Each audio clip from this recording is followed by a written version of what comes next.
Hello, everyone, and welcome into Thinking About DFS, Week 10. Double-digit weeks. The Thanksgiving slate is coming up soon. The sun is gone by the time that we leave the office for the day. It really is peak football grinding season. Let's find the answers for how to win in Week 10. It's Short King summer, dude. It just feels like no one in fantasy sports ever learns anything. Does he mistime it, or is Brock Bowers just a grown man? Brock Bowers is just a grown man. Dare I say, Rich, football might be back. In the words of Lane Johnson, this offense looks constipated. It's Short King summer. All right, Jacob, welcome in to Week 10. Honestly, I'm going to keep it real. Just a significantly worse slate than the slate that we had each of the last 2 weeks. Like, the totals are lower. Some of the offenses that we really like are not playing. Bengals, Ravens on Thursday night, the Lions and the Texans on Sunday night. At least we have Minnesota, Jacksonville in this game. At least we have, PPR scam Josh Downs in the slate, thanks to mercifully that game getting flexed, I think, out of prime time. How did Week 9 go for you? Week 9 was probably my worst week of the season. I played AJ Brown in the spy, so that wasn't great. I played him in all my lineups, and then he's got 2 passes and got injured immediately. And then probably the most tilting part was that I also played Taysom in all my major lineups, which looked great. And then the chalk Mike Gesicki wound up getting there anyway and scoring like 30 points and beating my 16-point Taysom. So that was extremely frustrating. I had 0 of him. And a couple other things that went poorly. Chase Brown, I obviously was great, but everybody and their mother had him. Yeah, not a great week for me. How about for you? I had some teams that could have been okay, but basically just didn't have the right Geno JSN combo. Like, I played 100% A-Chain and Chase Brown. I actually did play Gesicki and Taysom together on a couple teams.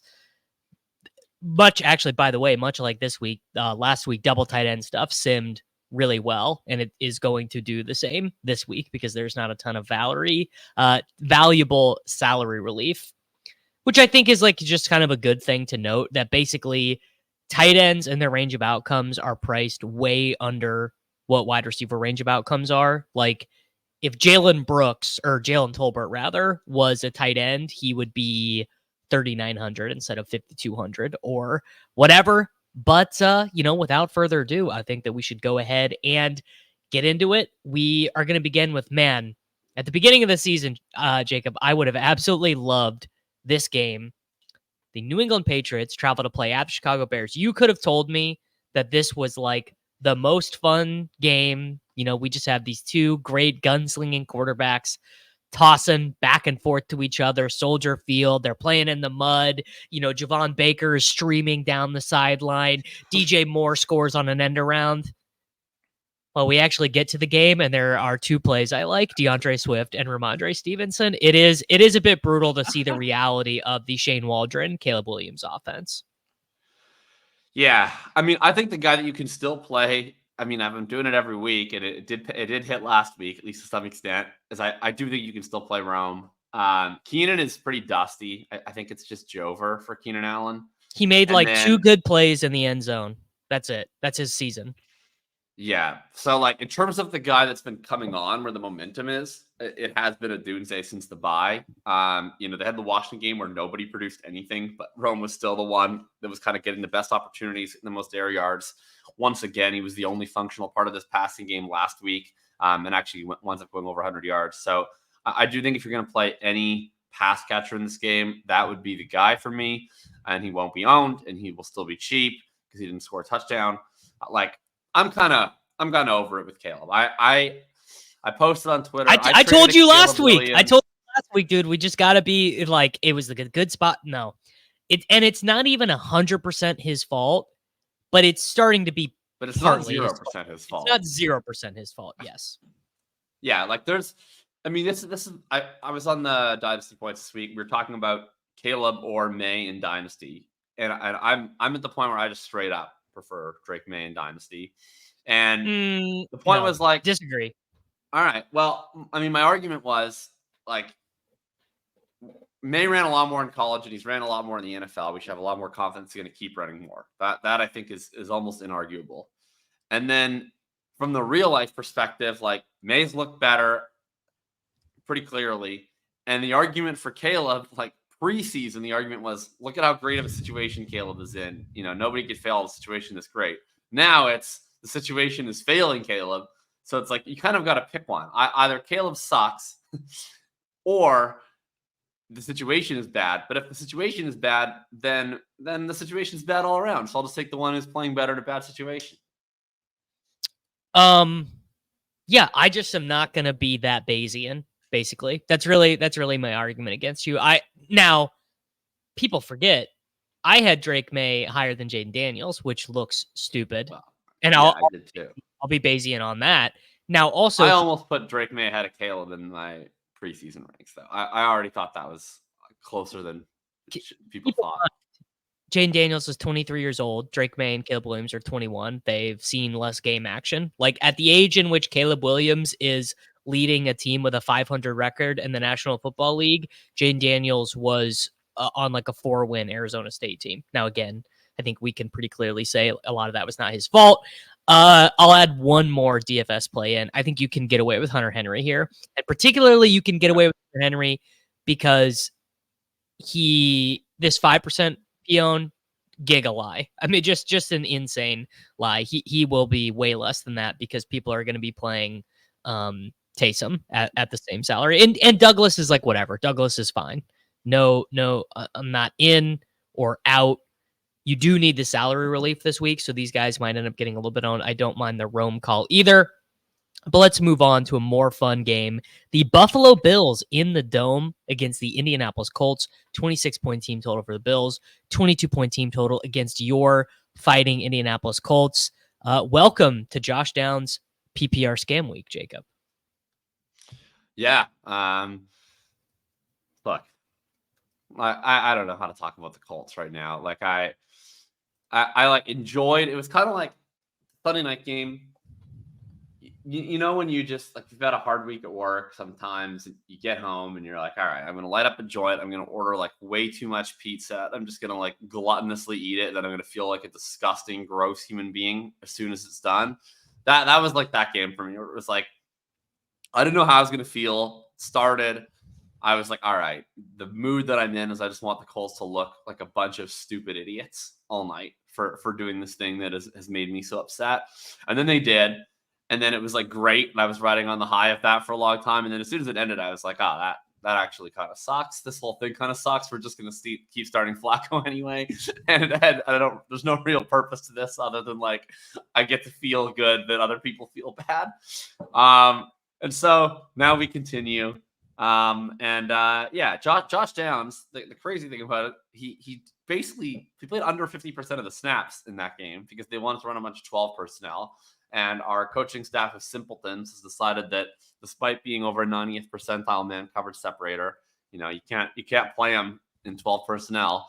So we had 45% targets per snap, not per route run, 45% targets per snap in the Minnesota game, which is just insane. You could definitely play Josh Downs in the spot. You can't play any other Colt in the spot. Can't you play Michael Pittman Jr.? I know he's got this like back injury or whatever, but come on. He's the same. Actually, he's less expensive than Downs. And yeah, but he can't move. Well, I mean, Joe Flacco can't move. Maybe that makes them like simpatico. Like maybe the fact that they both can't move, like, you know, Flacco can just kind of get in the head of someone who can't move and know where the ball needs to go. That's all I got. Look, I've been on the Michael Pittman sucks train for like so long that I don't think people have believed me this year. But I've been like, no, like he actually sucks this year. It's not. Yeah, you're the boy who crawled. You're the boy who cried. Right. Michael so Pittman people Jr. don't really believe me, but like they're starting to. You're starting to see like the film guys. You know, the Angelo FFs, the Solax, like doing the Michael Pittman cut-ups where it's just like this guy's body doesn't function anymore, and like he needs to go on injured reserve. It's getting ridiculous. So yeah, why is he not on injured reserve? I don't know, man. Our organization really does not appreciate when you tap out. So, it's selfish.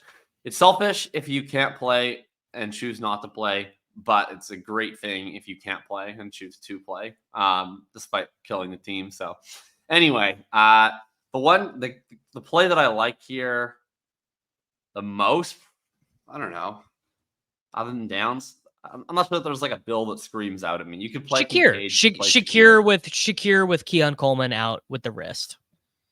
Right? Yeah, the only issue with Shakir is he's a great play and managed. It's just I don't know how much I love playing Shakir at 6K in DFS. Can he get what's his path to 102? It doesn't really exist. It feels like a lot of Josh Allen choosing not to run. Basically, Josh Allen just chooses not to run and just dumps off these passes to Shakir. I think, by the way, you can play Flacco and Downs. Just given the salary constraints this week, I think you can. Not saying I'm necessarily going to, but I think you could get away with it. Yeah, that's all. And maybe Amari Cooper doesn't play again. Maybe Amari Cooper doesn't play again with the wrist, in which case then you'd really like Shakir. Theoretically, in a different universe, maybe you could play Dalton Kincaid. I won't be doing it, but I suppose that you could. Let's get to a much more interesting game. The Minnesota Vikings traveling to play at the Jacksonville Jaguars. We've got Jefferson, we got Darnold, we got Jones. Hopefully we've got Trevor Lawrence. Now, let me say this about Trevor Lawrence. Very similar to what we saw with Flacco against the Vikings last week, but different in a way. They're going to get down immediately. He's going to make a terrible pick six or fumble six or something. Trevor Lawrence guns it in garbage time, Jacob. That man comes in him and Brian Thomas Jr. down 20 points are Shaq and Kobe. And I think this is maybe a Doug Peterson thing where he does not want to lose his job, where there's no giving up. There's no, remember that sequence where Trey Benson ran 11 times to end a game for the Cardinals 6 weeks ago or something? The Jaguars do not do that. The Jaguars are trying to put points on the board till there's double zeros. Brian Thomas Jr., Evan Ingram, Justin Jefferson, Aaron Jones, Hawkinson, Addison. This game is full of plays. Yeah, this should be fun as long as Lawrence plays. I mean, if he doesn't play, then they're just going to get shit kicked. It's kind of his deal. That's fun. Lawrence just always plays. He had 9 injuries last year and didn't miss. Yeah, I wasn't worried about it at all until the CJ Beathard stuff. But it is his left shoulder, they said, so not his throwing shoulder. So that should be manageable. Yeah, the running back split was insane. It was like a 33-33-33 split, basically, with Etienne Bigsby and, for some reason, Dearness Johnson. So you can't play any of the Jags running backs. You can definitely play Aaron Jones. You can definitely play Justin Jefferson. I'm a little worried how high the Jefferson gets in small field stuff this week. We'll see. I feel like best so hard in the world versus worst secondary in the world is going to be appealing to people, but we'll see. It's so hard to get him. His ownership will be kept, assuming there's not a surprise. This guy's out. There's this 4K running back. There's this 3.8K wide receiver who's a jam. It's hard for me to see him getting much higher than this. I just ran the optimal on RG and on the solver, and Justin Jefferson was not in it. So anytime the highest price guy is not in the optimal, that just limits how much they can actually get owned. Well, that's good to hear because I plan to own him a lot.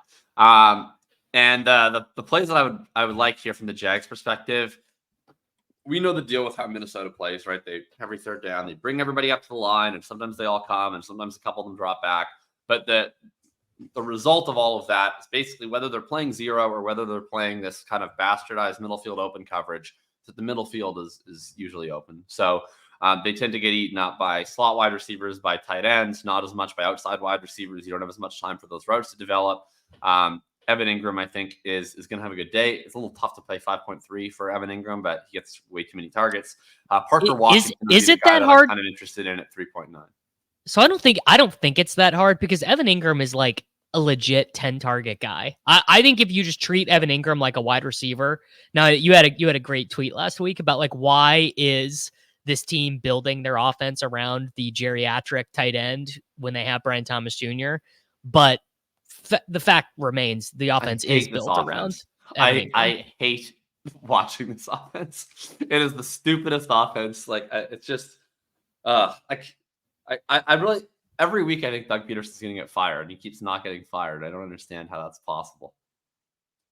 I certainly could not begin to explain it to you, but yeah, he seems not getting fired. So I like Evan Ingram more than the field. I think Evan Ingram looks like a bit of a secret play here, where because there are cheaper tight ends who project to be better points per dollar, and then Kelce is like the top projected tight end, and he's only 6,000 after a 14 target game. Looks like he will just get squeezed a little bit to me. Speaking of Travis Kelce, the Denver Broncos against the Kansas City Chiefs. I mean, obviously, this should have been Rashee Rice, but I don't know how this happened, but DeAndre Hopkins is 5.3 DraftKings dollars. So I think that this is the equivalent, Jacob, of the Tyreek price, the A-Chain price. I will probably play Hopkins on every team that I play. I don't really see a way to get around it. What are your thoughts on this game? Yeah, so I actually, very rare for me, but I missed the most of Monday Night Football this week. Obviously, I saw the Hopkins stat line, I saw the highlights. Where was he lining up the majority of the time? Like, is he going to be drawing Surtain, or is he going to be avoiding Surtain in this game? I don't know. Let me look it up on PFF real quick. I'm gonna guess that he just did a little bit of both. I'm actually gonna guess he probably started out in the slot. Xavier Worthy got soft benched in that game because he just could not stop fucking up. It was a real. Yeah, I mean, I saw the play where he was like wide open and just ran out of bounds for no reason. That was concerning. Yeah, so he did that, and then he also lost 10 yards on an end around, and then he did not get his feet off in another play. Here we go. So no, he lined up 19 in the slot, 32 wide. So basically exactly what I just said, based on watching it, which was they did him a little bit of both. Andy Reid is a very good offensive coordinator. He is not going to stick DeAndre Hopkins on an island against Pat Surtain and say, go win. Funny, the best use of Pat Surtain in this game for the Broncos might actually be using him on Worthy. Stick with me. Because if you use Surtain on Worthy, you just take away half the field and you force Kansas City to operate in a like Mahomes, I promise you, is not going to throw Xavier Worthy a jump ball against Pat Surtain. And Worthy, sub Worthy out for Justin Watson or McCole Hardman if you don't like the point I'm making. But basically, you just force Kansas City to maneuver in a very strict, small area of the field. And none of this matters anyway. I mean, Kareem Hunt is just going to get 29 rushes, 102 yards, and a touchdown. But basically, on a lot of lineups, you're going to have to decide Hopkins or Kelce. I'm siding with Hopkins for the salary. Yeah, very fair. I mean, his role right now is fantastic. He's just going to be probably a fringy wide receiver 1, wide receiver 2 the entire rest of the season. Awesome for Hopkins. Like, what a fun player to watch. Has basically played on terrible teams for the majority of his career.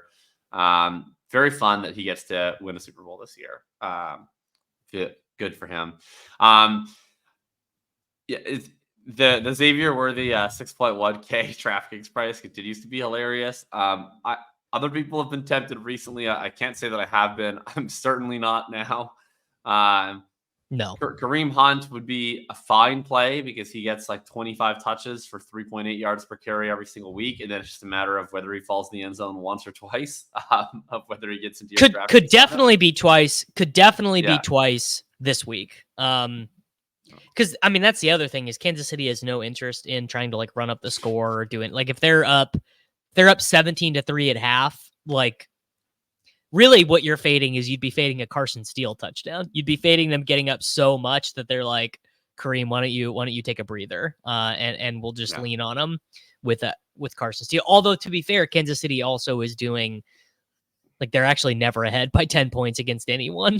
So maybe it doesn't even get there. Yeah. I mean, just looking at these ownerships, if anything like this holds, Hunt is the best play by quite a bit, I think. I mean, Kelce obviously is a very, like he's, I don't know if he's fully back athletically, but he's fully back in terms of they can't really win games unless he plays well.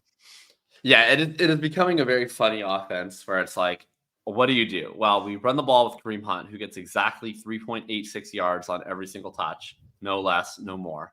And then we throw repeatedly to Travis Kelce and DeAndre Hopkins, two geriatric men who average 9 yards per catch, no more, no less, and have like 98% catch rates. And so we then do circulate the ball down the field slowly, and then we do one or two stupid things to Xavier Worthy and Mecole Hardman to South.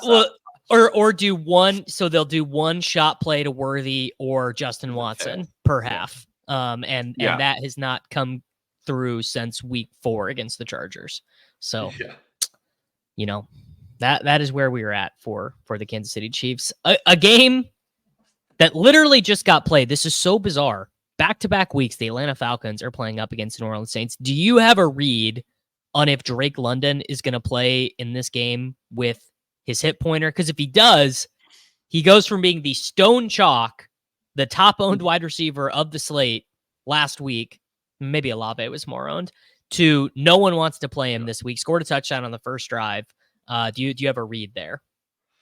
I mean, I wouldn't say I have a read. I don't have any sources in Atlanta or anything like that, but my guess is he does. Like, hip pointers, I feel like usually don't keep stars out of games, and every game's important for Atlanta right now. So I would guess that he winds up playing in this spot. And if he does, then we'll see how high the ownership gets after that's announced, but would be extremely excited to play him. I would be excited to play him. I would definitely be excited to play him as leverage on a super chalky Bijan. Not that Bijan is a bad play. He's a phenomenal play.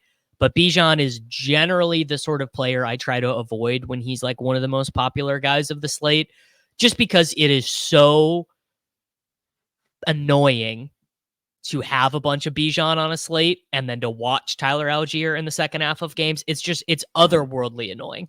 Like, it does. I'm not even pretending to be logical right now. I'm not even saying this is good DFS analysis. I'm just saying, me personally, I get too annoyed by it. It just ruins my day watching Algier win Bijan. Like, it's just so annoying.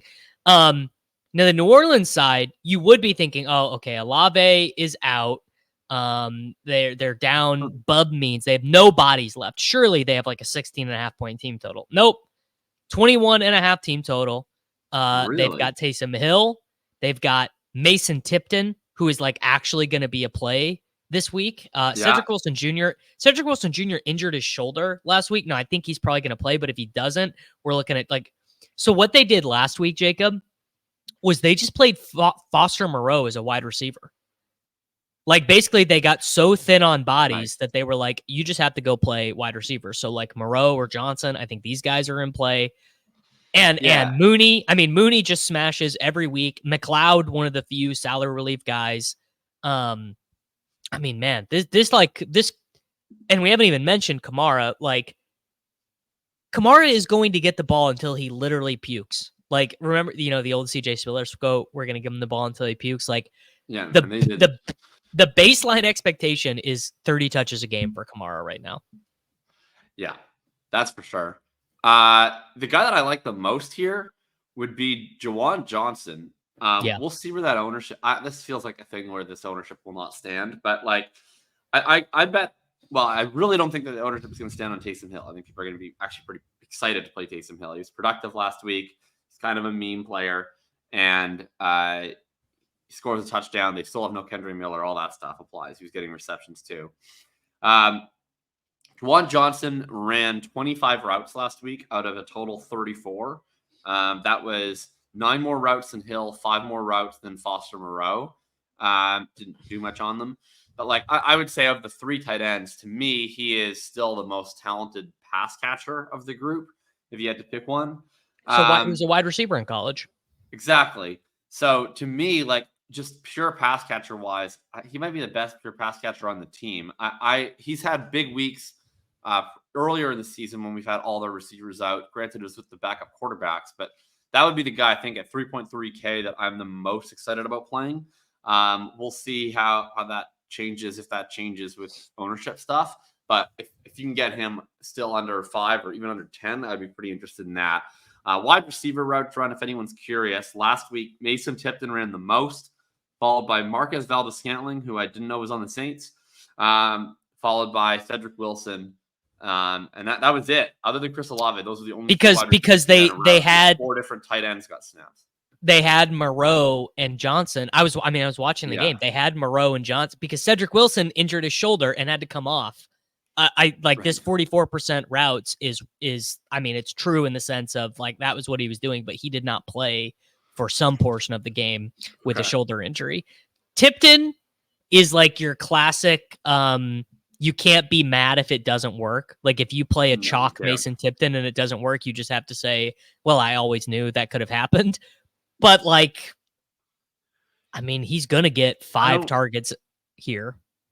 I don't think I can play. Tipton, you're going to have to deal with not just ownership, but like you're going to have to deal with price. Like he's not expensive, but he's not. Yeah, like he's not 3K. Yeah. Right. Like to pay 4.5K for Mason Tipton, right? I mean, Roma Dunze is like $700 more, and he's Roma Dunze, not Mason Tipton. So it's going to be, I don't know if I can get to Tipton at 4.5. That seems a little bit egregious to me. And then Wilson's at 4.6. So like, you're not really getting any value here on these wide receivers. We'll see what the Wilson injury status is. Maybe we get like it would be MVS or something, but I think it would be Juwan. Tight ends. Yeah, it would be Juwan. And then all of that also is to say, I mean, Kyle Pitts, dude, sure, he doesn't get there last week. The role is exactly what you think. Think of Kyle Pitts like a Lee Evans guy, but at tight end. Like not like I was about to say Deshaun Jackson, but Jackson was a little bit more consistent. But like think of it or Rashad Bateman. At tight, like the week where he catches his 40-yard pass, absolute smash. But he's a high ADOT tight end, which is such a weird. There's not really anyone else like him in football, but that is like it's splash plays, it's explosive plays, and Cousins is certainly a play here, I think, and he will be completely unowned. All right, the San Francisco 49ers traveling east to play against the Tampa Bay Buccaneers. The big question, of course, is will Christian McCaffrey play? If Christian McCaffrey plays, what will his role be? I tend to think I'm going to apply the Kyren Williams corollary here. Yeah, I agree. Which the idea might be to ease Christian McCaffrey in, and then Kyle Shanahan simply will not be able to help himself, basically. They're also 4-4. Like I think people forget, like they're 4-4. They are not in first place in the division, and there are about 1 million teams in the wild card hunt, one of which they are playing this week. Yep. So this is like these games matter a lot for San Francisco. They do not have fuck around time. And then what really helps McCaffrey is that, Jordan Mason is also injured right now. I have no idea what his status is for this week. And so I don't know that they have the luxury of easing him in, and I don't think that they're going to. So we'll see what his ownership ends up being. But 8K, if that 10% sticks, like this to me is the most fluctuating ownership of the week, because it's just going to be a matter of everybody trying to tune in and read into different reports. But like, assume that we don't get any firm reports on his status, like in terms of how many, like we'll know that he's playing, but we won't get like a firm report saying like how many snaps he's going to play.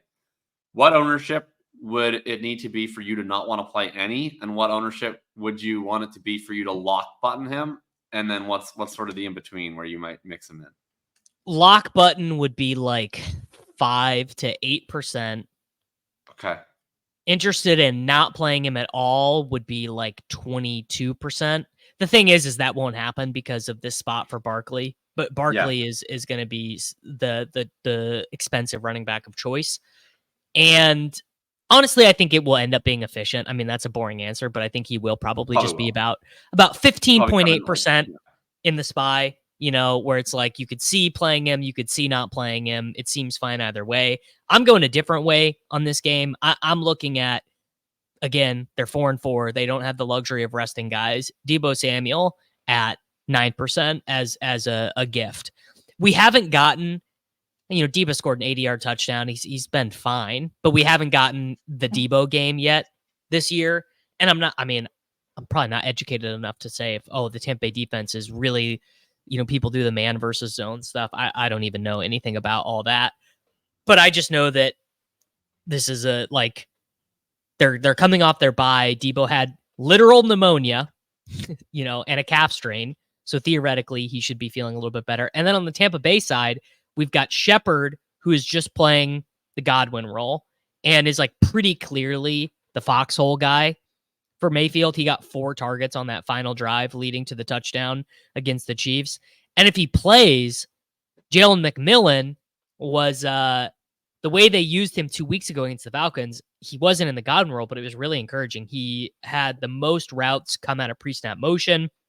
He had this cool target coming out of the backfield. Baker just missed him in the first quarter on what would have been like a 30-yard, gain, maybe a touchdown. So I like him. I like Shepard. And the 49ers defense is like fine this year, but not like, the 85 Bears. And then the biggest gift of the slate might be Kittle, who's less expensive than Kelce, projected about the same. Yeah. I mean, and we know that the 49ers thing is they give the ball to their good players. Like, I'm not anticipating a huge role for Juwan Jennings or Ricky Pearsall. If Deebo, Kittle, and CMC are in, those guys are tertiary players at best. Totally agree. I was just going to mention, I think Kittle is my favorite play in this game. The only fear with Kittle would be Todd Bowles' defense going to be blitz heavy. It's a spot where if you come back and it's like, oh, Kittle only ran 73% of the routes, like that, right, you have the answer as to why. But at the same time, that also opens up a lot of the middle of the field. So if he is getting out in a route, it's going to be a good situation for him. It's kind of the double-edged sword with these Flores, Bowles kind of creative blitzing defenses. Like him, love Deebo, and I pretty much agree with everything you said on the McCaffrey ownership. How Kate Otten is a 5.5K tight end. Man, I mean, he gets there every week, and it makes sense because he looks like fucking Gronk out there, dude. It's insane. It's insane. What I will say is this: my first gut to the slate was like, my God, I can't imagine it. But if Kittle is, I don't know, let's call Kittle. Let's say this is wrong. Let's say Kittle. Let's call it 8. Let's say Kelce's 20. Let's say Taysom is 17. Juwan Johnson is 10. You're looking at the guy who is number 1 overall in tight end scoring per game being 4% owned in a spot where the Buccaneers are not going to be able to run. I don't think they're really going to be able to run here at all. He's a good play. He's a good play if this ownership holds. The Sims, when you get to Sunday morning, will want you to be playing Kate Otten. Yeah. Not interested in Bucky, not interested in Rachaad White. If I was going to play one of them, it would be Rachaad White this week and just hope that he catches like 10 PPR scams. But if McMillan doesn't play, I greatly prefer Sterling Shepard to Mason Tipton, like by like a lot. Never thought that would be a sentence that would get said on this YouTube channel, but yes. Football's a crazy sport. Hopefully I don't see one snap of the Steelers offense in our next game. The Pittsburgh Steelers traveling to play at the Washington Commanders. 21-point team total for the Steelers, a little bit higher than I would think. I mean, I guess Jaden Daniels as an unowned guy, that is sort of interesting, but this game is not particularly interesting to me. Yeah, I think Daniels is totally fine, but Pittsburgh just kind of makes every game that they're in less fun for everyone, just with the way that they roll. Pickens is interesting, where his ceiling is very high. He's also just clearly overpriced at 6.8. But against, you can see how he gets there.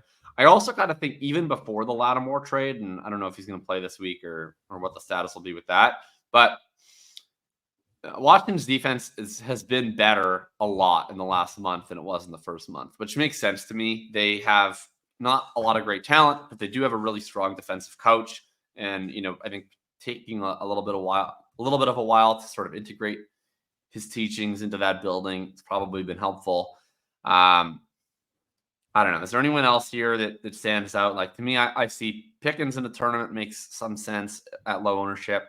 You could talk me into Jade and Terry at low ownership just because they have a really high ceiling together, but it's a bad matchup for them.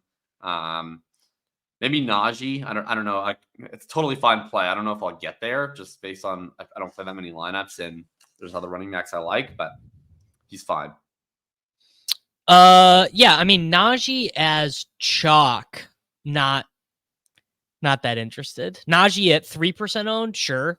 I mean, if well, another point is that, I mean, I think we pretty definitively learned this last week, but Brian Robinson Jr. being out does not really mean anything for Austin Eckler. You probably give him 10% extra snaps, maybe one more target, 2.5 more carries, but like they don't want to give him the ball that often.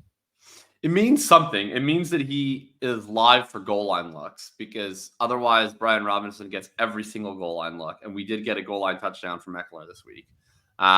Then we also got another goal line sequence where it was all Chris Rodriguez. So it's not like he becomes the goal line back. What was interesting with Eckler last week, and I played him in the SPY, so I was pretty locked in on his usage, was like early in the game, he was the clear lead running back. He was jumping up to a major lead in carries. He had one kind of long carry and the rest all didn't go anywhere. And then as they played in the second half, I think part of it was that they had a lead and part of it was that Eckler was just kind of not giving them a high success rate. They started leaning more on McNichol and then especially more on Rodriguez. So I think that might translate over to this week. I probably would not be that interested in playing Eckler even if Robinson's out. Yeah. Yeah, that is where I'm at as well. Just, I don't know. Just like he's a better start in like managed, but not really a great start in DFS at 5.8. For sure. Russ, I mean, I see head chopper here has him with the GPP tag. I mean, Russ Pickens, like the thing about the Commanders defense is they are playing well, but they don't have that many good players. So that's just kind of always like, well, it could break at any given. Noah Brown runs a lot of routes. Noah Brown is probably a better play than Noah Tipton. There we go. Or than Mason Tipton. We got a Noah Brown mention on the program. All right, a game I'm fascinated by. We have the Tennessee Titans traveling to play at the Los Angeles Chargers. I mean, I'm just ready to buy this PROE stuff. I'm just like I'm just ready. It's just real. Yeah. And this is my supposition. You tell me if you agree. I think that basically Harbaugh and Roman are smart guys, and they're like, dude, we got a Ferrari. Let's drive it. Let's not leave the Ferrari in the garage. Let's take it out for a spin. Harbaugh and Roman have coached a lot of good quarterbacks, but are good in a more limited way or just in a different way than Justin Herbert. I'm buying it. I'm buying Ladd, buying Herbert, not buying Quentin Johnson, but I think Herbert Ladd is an awesome stack. Dude, the Quentin Johnson stuff. I did like all of these underdog season-long pick'ems at the beginning of the season, and I'm probably going to hit like 85 to 90% of them. But included in every single parlay was the Quentin Johnson under, and it has been so tilting, like sweating this Quentin Johnson season-long under when literally like 85% of his yards feels like they're just off of completely busted coverages where just no one is covering him. And he just walks down the field and gets a 66-yard touchdown for nothing. It's driving me crazy. So I agree that the Quentin Johnson stuff is not sustainable, but if he gets 575 receiving yards this year, I'm going to lose my mind. And I thought I was out of the woods with that ankle injury, but the sweat, unfortunately, is now very much returned. I agree, though. Super in on the Chargers pass rate stuff. It's real. It was kind of what I expected to see before the season, and it just looked like I was very wrong out of the gate, and now we've kind of gotten there. Makes a lot of great play. Herbert will always be in play. I mean, this price is like kind of insane. It's kind of insane. Yeah, I don't really know what's going on with that. Usually DraftKings this year has been very quick to adjust pricing. So yeah, you'll want to play him. I think you'll want to probably stack him with Ladd. Is there anybody else you would stack him with? Like I don't buy the QJ stuff. Maybe what's Palmer's? Palmer is 4.8K. Yeah, he's probably fine. Disley, maybe I get behind it. Yeah, so Disley's interesting. We do have a little bit of breaking news. Rap is saying it is unlikely that Trevor Lawrence is going to play in Week 10. So let's just amend our thoughts on that real quick. I like Aaron Jones more. I like Justin Jefferson a little bit less, but I expect the field will feel that way. So I might even be more likely to play him now because of ownership stuff. Yeah. Mac Jones. Brutal. I don't know. What do we I'm not playing Mac Jones. No, I not mean, playing Mac Jones, but are we off Brian Thomas Jr.? Are we off Evan Yeah. Ingram? Like what's your thought? Yeah, I mean, I'm definitely still out on Ingram and Parker Washington. Like, I think Mac Jones can feed those guys. Yeah, I'm out on Brian Thomas. Oh man, our year of sun running in the primetime team is pretty dead. our top 2 wide receivers are now catching passes from backup quarterbacks. That's not great. Yeah, that's brutal. I have Brian Thomas like everywhere in my high stakes stuff. Anyway, but yeah, for DFS, we'll be playing Thomas. That'd be probably the only big change. I think you can still play Ingram and Parker Washington, and I think you can still play Jefferson and Aaron Jones, obviously. Yeah, I think that's good. Let's. I'll just wrap it up here real quick. I'll probably do at least one Lad Herbert team amongst my teams. I'm pretty into Pollard still. The role is just so good. He's now the new Chris Olave. He's the Chris Olave of running backs. He gets between 15 and 20 every week, never more, never less. We just need him to get the bonus, and we need him to score a touchdown. I'm probably out on 14% owned 7,200 J.K. Dobbins, but I could see why you'd want to do so. Yeah, it's just not for me. Not for me. I mean, I'm happy to have him in manage, happy to start him in manage, but I don't know. Even the big run last week, it was like the world's slowest long run. Like he's doing everything he can out there, but it's tough for me with Dobbins. And then but do you have a thought on? We're talking about Dobbins, right? Do you have a thought on Pollard at that low ownership? That seems more interesting to me than the Dobbins one, actually. Yeah, I mean, I think Pollard is 10 times the play that J.K. Dobbins is. I think you probably, almost regardless of format, prefer Pollard to Dobbins just because of the ownership discrepancy. And Pollard is efficient now, so he's breaking long ones. Like, I mean, he had the 19 or the 15-yard touchdown called back by penalty last week. It was like kind of a ticky-tack penalty. I don't think he will get particularly owned this week. I think people are going to play the Chargers defense. People are going to play Calvin Ridley because he's 5,700. He gets a bunch of targets. I'm probably out on Calvin Ridley. Famous last words. Like, I do prefer McConkey. I mean, Lad is just an awesome play, but I do like Pollard. All right, a game I really wish I knew which version of the Arizona Cardinals was going to show up in this game. We have the New York Jets against the Arizona Cardinals. Pretty healthy team total. Wilson, Brees, Adams, relatively chalky here. I'm into McBride, really into Connor, although the field is also going to be really into Connor.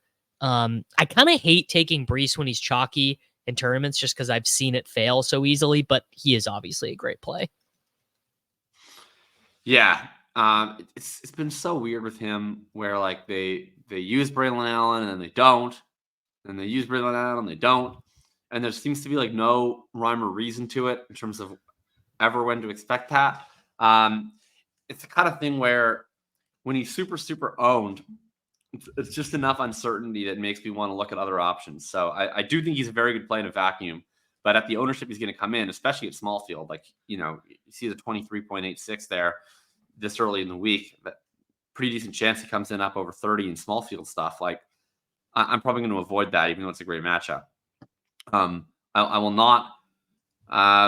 So that's going to be an issue for me. Connor also, that strikes me as a really fragile ownership. They were getting Benson involved like with intent for the first time this week.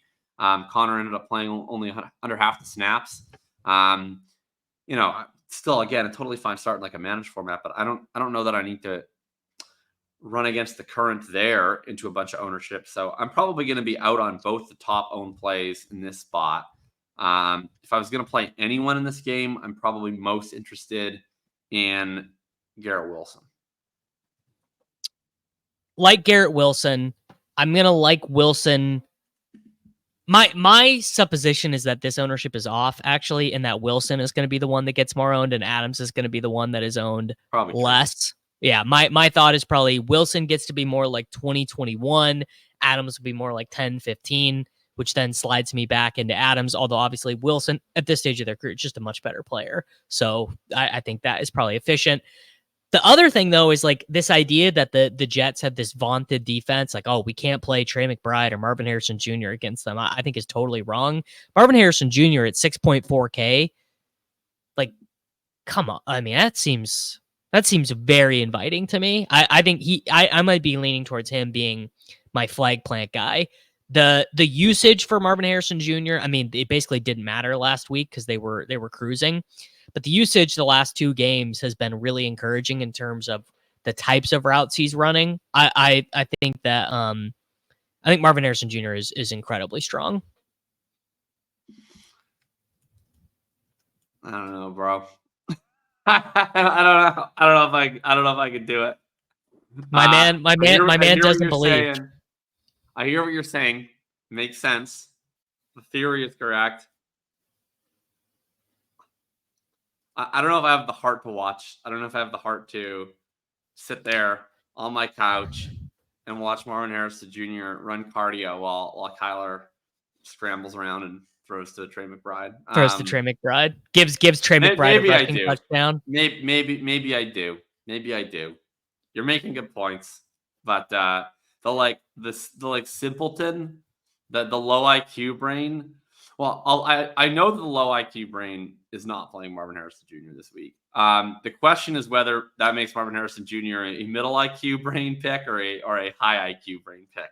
That I have not decided yet. It's definitely Marvin Harrison Jr.'s middle IQ for sure, not even close. And you don't want to play him. And the middle IQ guy is getting smoked this year. The middle IQ guy is down so bad. So, take that with, with whatever you will. All right. The final game of the main slate, the Philadelphia Eagles at the Dallas Cowboys, the biggest chalk. I mean, this is so wrong. Saquon Barkley at 9.7%. I'll bet my life he ends up coming more. The hurdle itself, is going to add a minimum of what, 5% ownership. Like Saquon Barkley is going to end up being one of the most owned running backs of the slate. I believe that wholeheartedly. My angle on this slate, I mean, you want to talk about mid IQ. I love Devonta Smith here. Devonta Smith at $400 less than AJ Brown, assuming AJ Brown is active in this game. I mean, my God, dude, he is going to be 1%, might even be too high. Jalen Hurts, Devonta Smith, and then you can play stone chalk everywhere else. You do that, you could just hit optimize and play that team in the SPY, and you'll be the only one who has it. I feel very firm about that. Yeah, that's interesting. I mean, the other thing that's interesting this week is we originally looked like AJ Brown might miss. He's already practicing.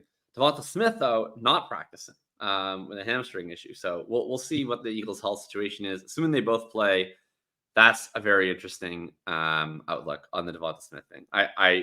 I'm inclined to look at either of these Eagles wide receivers. I don't think it's going to be very owned with Hurts, and I think that would be a great play.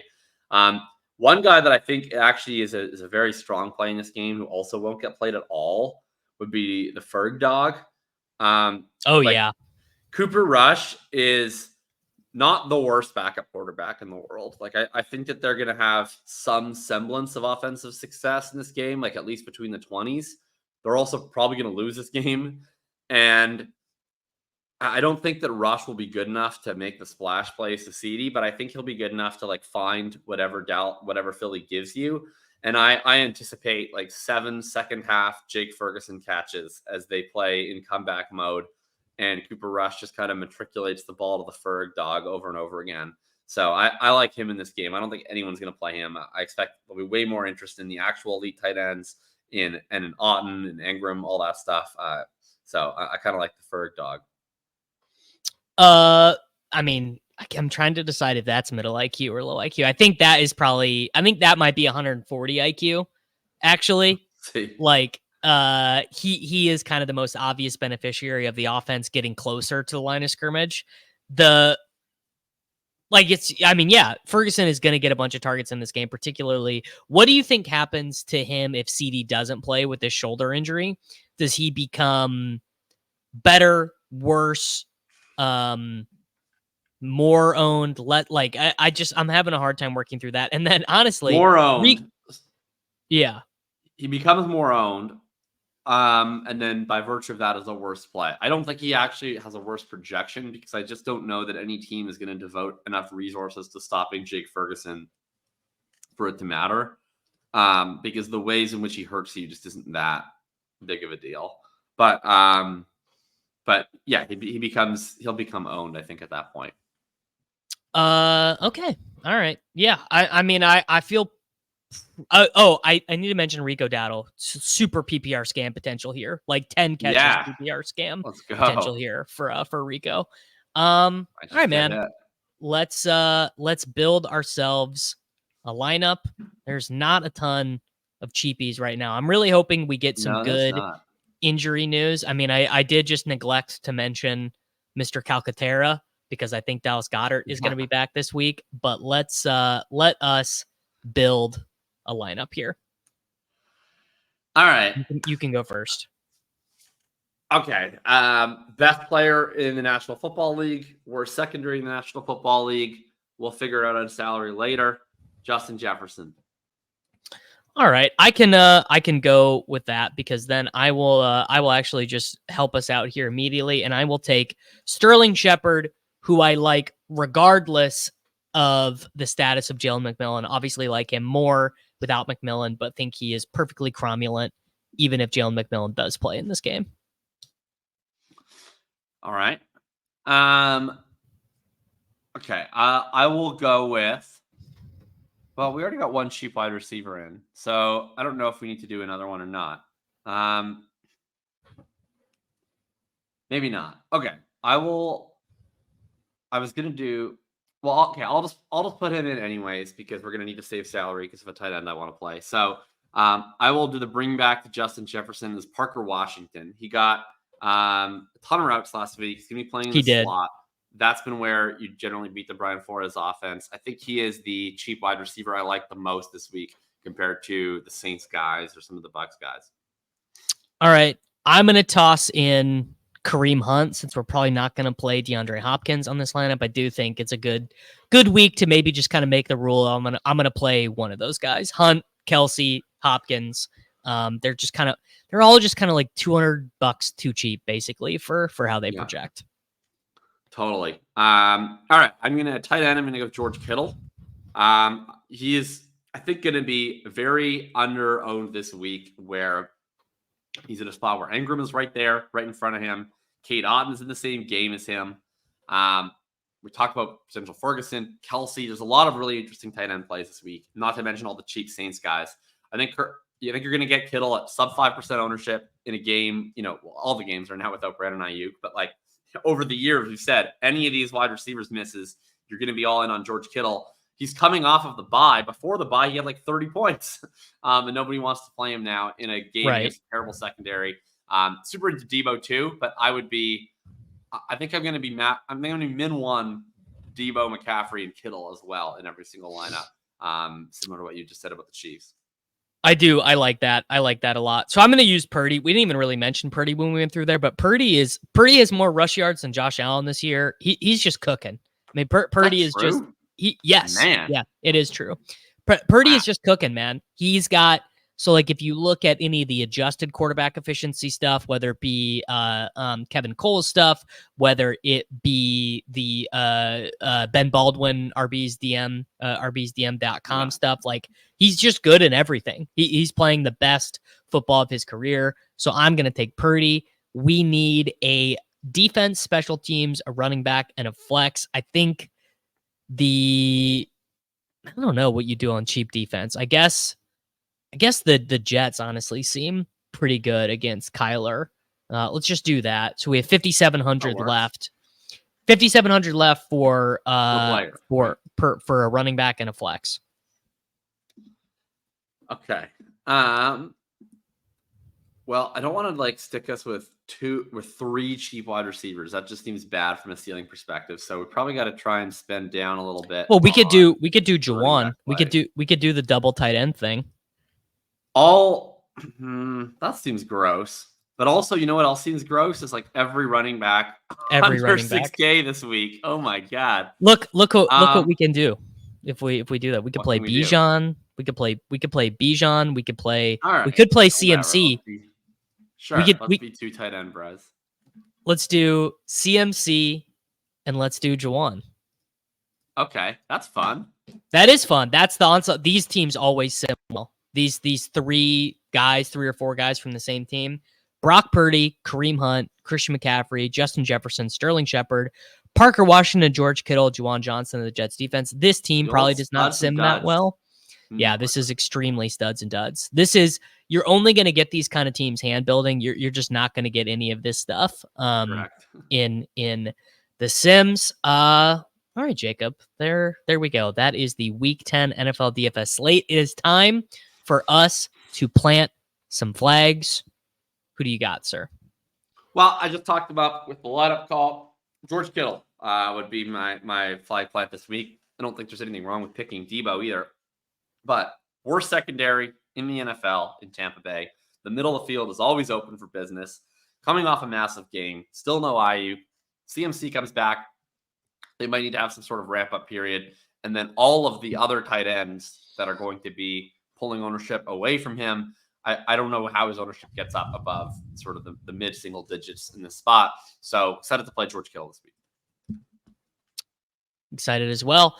All right, guys. I'm going to cheat. I'm going to do it because Deebo is going to be mine, but Jacob kind of stole it. So I'm going to say Deebo Samuel or a minimum of 1 of Travis Kelce, Kareem Hunt, and DeAndre Hopkins. Those are my flag plants. I think that is a great way to attack this slate. Everyone, make sure that you are subscribed to Thinking About Thinking. Give Jakob Sanderson your email and your patronage. That would be very kind of you. Make sure to like this video. Make sure to subscribe to this channel and comment below your gold star play for Week 10. We are getting out of here. We'll be back next week. It's Short King Summer, dude. It just feels like no one in fantasy sports ever learns anything. Does he mistime it, or is Brock Bowers just a grown man? Brock Bowers is just a grown man. Dare I say, Rich, football might be back. In the words of Lane Johnson, this offense looks constipated. It's Short King Summer.